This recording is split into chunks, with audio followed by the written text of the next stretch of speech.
What are the drone laws in the Philippines? And more specifically, what are the drone laws for foreigners, tourists, expats here in the Philippines? Could be different than what it is for locals, and we're going to get into that.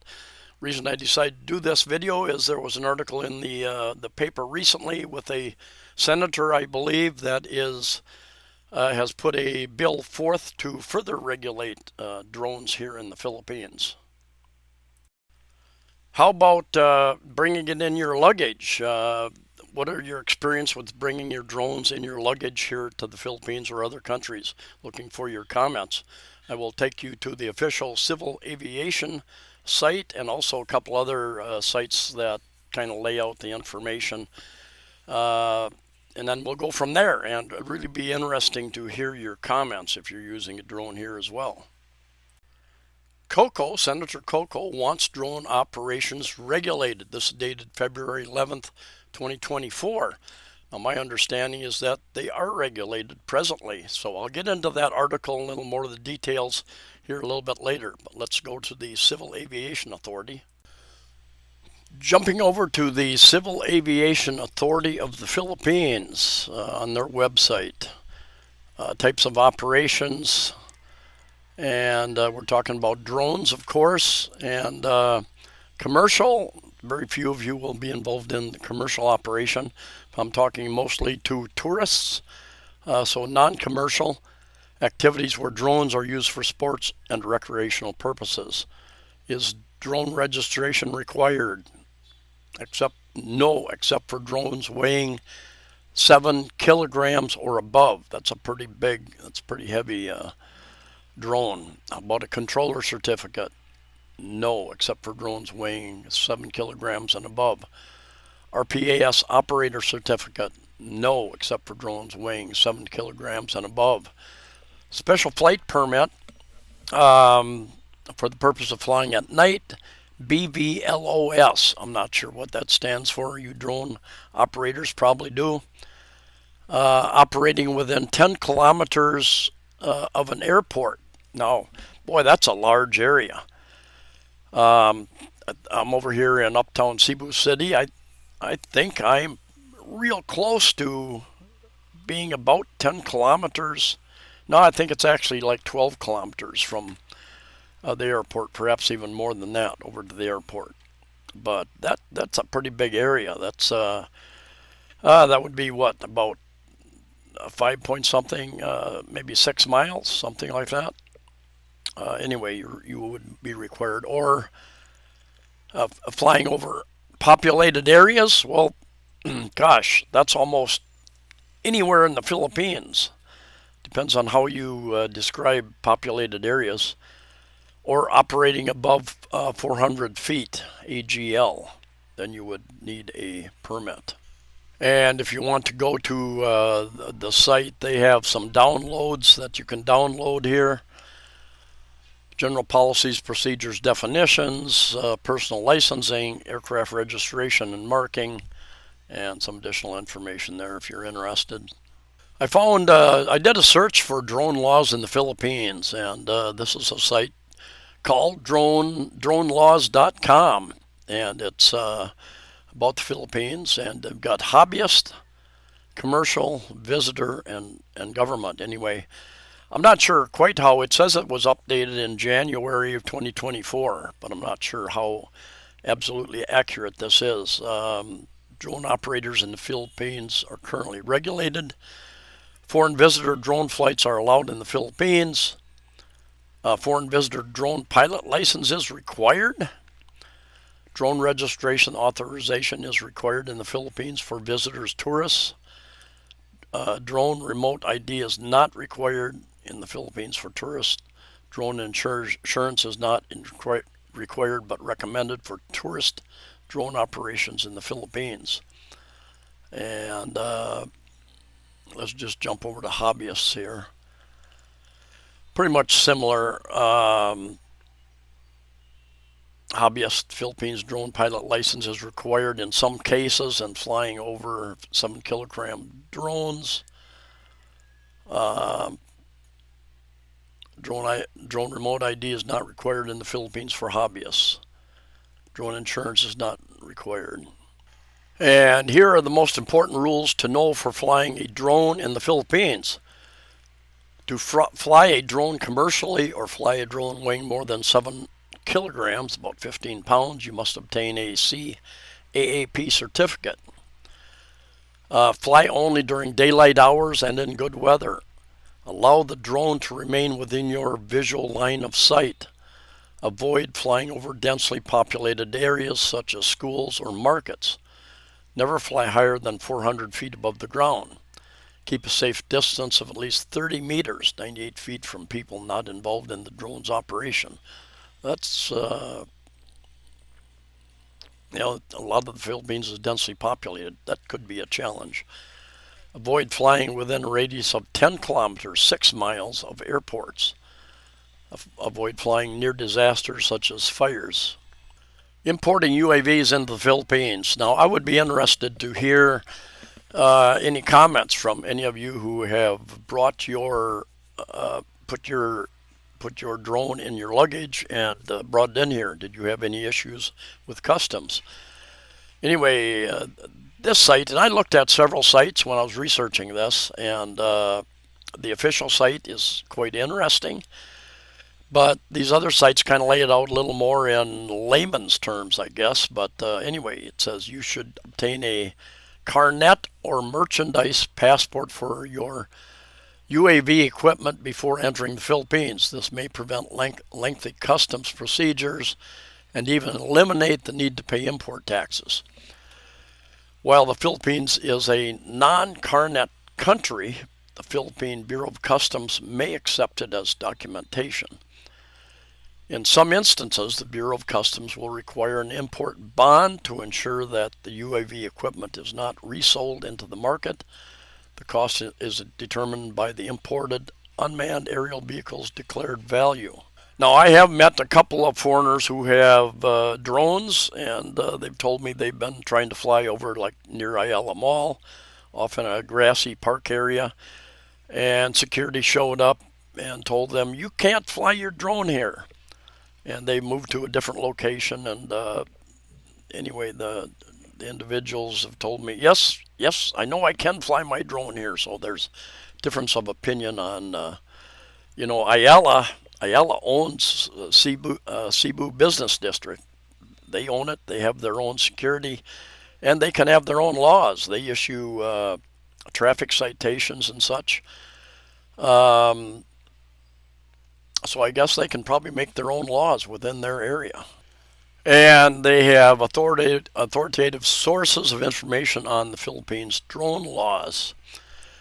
Drone regulator website, that's one where we were on, Civil Aviation Authority of the Philippines, CAAP, linked to their laws, their regulation section. No-fly zone maps and locations, NA, not applicable. UAV registration site, not applicable. Drone operator license site, not applicable. Others, not applicable, apparently. Here's another site I came across, UAVsystemsinternational.com. And pretty much go over pretty much the same information with some additional interesting information. Pretty much list all the same things we've just gone over. Respect others' privacies when flying your drone. And let's go down here, accessories. LiPo battery bag for if you're traveling. We'll get into a little more of that. How you can, you might be required to put it in a special bag on airplanes. Here we are, bringing your drone on airplanes. For a detailed guide to bringing your drone on airplanes, click here. There's nothing to click there. Maybe that video there. Drones should be brought. All drones should be brought on carry-on luggage if possible. This is because, according to the Montreal Convention, airlines are only liable for losses up to 1,600 USD. So if you put it in checked baggage and it's lost, you may not be reimbursed. If your drone is worth more than 1,000 USD and you cannot bring it onto the plane, you should consider shipping it DHL, FedEx, or UPS instead. Fully insure it. You should not place drone batteries in your checked baggage. All drone batteries should be placed in a medium-sized LiPo battery bag like the one shown in the link and brought onto the plane in your carry-on bag. Lithium-ion batteries are considered dangerous goods by airlines, and rules surrounding these batteries on planes are extremely strict due to multiple incidents of these batteries catching fire. So you really need to check with the information with the airline that you're going to be flying with. Failure to properly pack lithium-ion batteries in a bag such as the one shown in the link above can result in the airline seizing them, you getting fined, or being denied boarding. Jumping over to an article in the PhilStar online edition, Coco wants drone operations regulated. This is February 11th, 2024. A couple times over the years, I have read different types of articles, but nothing has ever come of them. This time, that regulation might come into force. Anyway, let's read down through here. A measure that would regulate ownership and operation of drones by private persons is being pushed by Senate Minority Leader Aquilino Pimentel III, as the gadgets may be used to violate rights, exploited by terrorists, or pose a hazard to aircraft. And it's amazing. I've been watching the war in Ukraine. And in fact, I'll tell you, there's many different mappers in the war in Ukraine, and a site that I use shows a lot of the events going on and the map and who's winning, who's losing. And anyway, it's to a large degree it is a war with drones. They're using drones to drop bombs and grenades and all that sort of thing. There's a site called Military Summary, and he speaks the language, so he can read the local information and the various event information from people, and also I think he has some military training as well, because he talks about different things going on in a military type way. Anyway, if you're interested, called Military Summary on YouTube. I think he's over on a couple other sites as well. Anyway, he filed a Senate Bill 2526 regulating the ownership operation of drones by private persons. He noted that failure to register a drone and its owner shall result in the confiscation of the drone by the Civil Aviation Authority of the Philippines, which is authorized to classify drones into types for regulation. The measure also proposes a fine not less than $50,000, about $1,000 US, but not more than $100,000, about $2,000 US. The legislative process here in the Philippines is often takes quite a long time for it to go through both houses of Congress and get signed into law. So, if you want to delve into the details, you can research that. But it can be amended and changed before it becomes law. So we're not sure what the final law will state. Effectively, I'm surprised it hasn't happened already.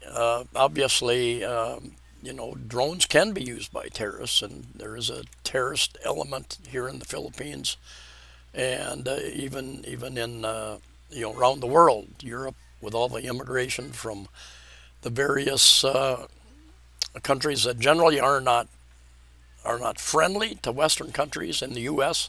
with its open border and millions of people coming across the border illegally. No doubt there are sleeper cells and terrorists, single person type terrorists, who want to do harm. And I'm surprised it hasn't happened already. But even regulating the drones, like trying to regulate anything, Um, it's not going to stop those people who want to do harm. Hey, try outlawing crime. How is that working out? Just outlaw crime. Um, Regulate crime and see how that works out. Anyway, it is a hobbyist. It is an interesting hobby, and I would have bought one some years ago. A couple things kept me from it. Number one, the possible coming regulation and the cost. These things, boy, the good ones cost upward over $1,000 US, and that's a lot of change put out there unless you're actually going to gain some major benefit from using one. I'm looking forward to comments. Those of you who have drones, who have encountered authorities who tell you can't be using them here in the Philippines or other places. The U.S. is getting more and more strict. You need I think, a pilot's license and a digital ID. Anyway, thanks for watching, and I'll see you next time.